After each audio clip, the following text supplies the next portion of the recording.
Maraqlı bir fakt. Təsəvvür edin ki, çox yox.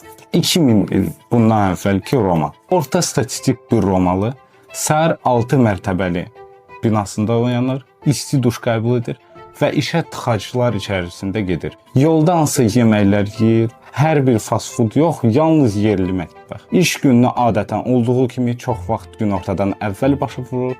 Günorta hissəsindən əvvəl evə qaydanda kitabxanada ya da idman zalına girib biraz başını qatır. Axşam isə dostlarına hamama ya da əylənməyə kinoteatra ya da hipodroma gedir.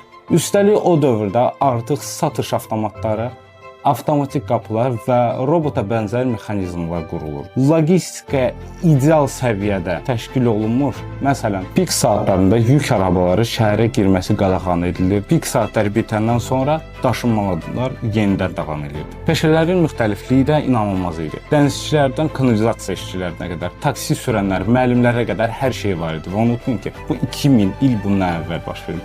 Bu müasir megapolislərin ilkin versiyası idi. Sadəcə elektrokarlar və internet yox idi.